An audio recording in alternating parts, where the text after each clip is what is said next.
त्या दिवशी सकाळीच गजराची पोर शेवंती वाड्यावर आली. सारजा नुकतंच न्हाणं आटपून बसली होती. अलीकडं ती खूप उदास वाटत होती.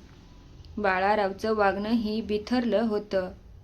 त्यात मधी गावचं बोलणंही कानावर यायचं. पाटलांनी असं वागू नये म्हणून सारेजण बोलायचे. चोरून मारून सारजाला भेटायला सगळं सांगायचे, पण सारजाचा काहीच इलाज नव्हता. अंबादास आणि बाबू न्हावी एकटा तिला असेच भेटले होते. तिच्याशी खूप वेळ बोलत होते. गजराला इथून घालवायचं त्यांनी ठरवलं होतं, पण उघड काहीच करता येत नव्हतं. पण काहीही करून गजराला आम्ही घालवूच असं त्यांनी सारजाला वचन दिलं होतं. पुढं काय झालं समजलं नाही. महिना उलटून गेला तरी काहीच कानावर आलं नाही. आणि आज तिची पोर शेवंता वाड्यावर आली होती. शेवंताला असं अचानक पाहून सारजा गोंधळली. तिला आत न बोलवता सारजा म्हणाली, "का ग, इथं का आलीस? आईनं लावलं. कशाला? कायमचंच." "कायमचंच?" सारजा आवाज चढवून म्हणाली. "हो." "हे काय बोलते आहेस?" आतून बाळाराव बाहेर येत म्हणाले, "मला आईनं पाठवलं. ते तुझ्या बापाचं घर हाय म्हणाली." "गजरा कुठाय?" शेवंती मान खाली घालून उभी राहिली होती. "जा, गजराला पाठवून दे." शेवंती परत मान खाली घालून उभी राहिली होती. तिच्या या गप्प बसण्याचा अर्थ बाळारावला समजला नाही. त्याने आणखीनच आवाज चढवला, "जा, गजराला पाठवून दे."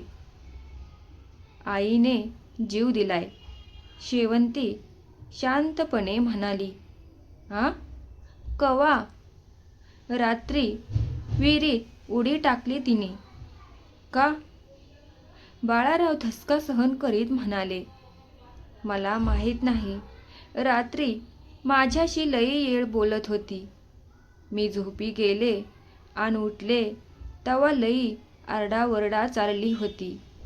तिने जीवच दिला." सारजा आणि बाळाराव तिचं ऐकून गारच पडले. ते नव्यानंच हे सगळं ऐकत होते. बाळाराव तर धसका बसून गारच पडले. त्यांना नजरेसमोर गजरा दिसू लागली. तिचा कोवळा देह नजरेसमोर तरंगू लागला. "शेवंती, तू परत जा. मी आलोच. मला इथंच राहायला सांगितले. तिथं माझं कोण बी नाय. तुला इथं राहायला जमायचं नाही. मी करतो तू ही सगळी अवस्था." "तू जा शेवंती." मुकाट्याने निघून गेली आणि बाळाराव सारजाकडे पाहतच राहिले. सारजा गुमानं उभी होती. बाळारावकडं पाहत होती. "सारजा, मी जरा जाऊन येतो." आणि पुढं काहीही न बोलता बाळाराव शेवंती पाठोपाठ निघून गेले. आज पहिल्यांदाच शेवंतीला तिने पाहिलं होतं. सारजाच्या मनात तिला पाहून खळबळ माजली होती. शेवंती इतकी मोठी असू शकेल यावर तिचा विश्वासही बसत नव्हता. गजरा आणि शेवंती किती सारख्या. जणू शेवंती तिची लेक नसून धाकटी बहीणच. किती साम्य दोघीत. शेवंतीचं गोरेपण, भलेपण, गच्च छाती सारजा नजरेसमोर आठवून आठवून आणत होती.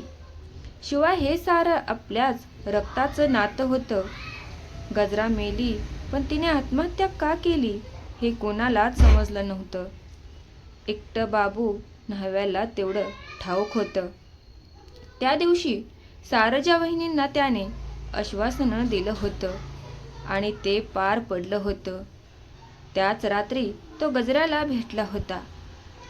"गजरा, तवा तुझ्या आयुष्याचं वाटोळं केलं. आता पोरीच्या मागं लागलीस का? काह्यावरून म्हणतीस र असं भडव्या? ते पाटलासनी इचार." "अर, पण काह्यावरून म्हणतोस ते तरी सांग." "बाळाराव, तू ह्या शेवंतीच्या मागं लागलाय. हट भडव्या, खोटं बोलतेस वय.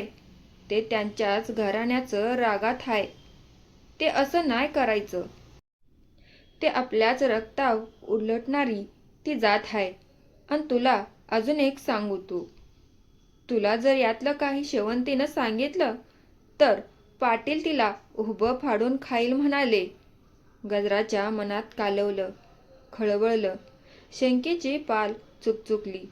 बाबू सांगतो ते खोटं नाही. तसंही असू शकेल कदाचित. अन शेवंतीला काहीच विचाराव ती सांगायची नाही. तिला बी जीवाची भीती हाय.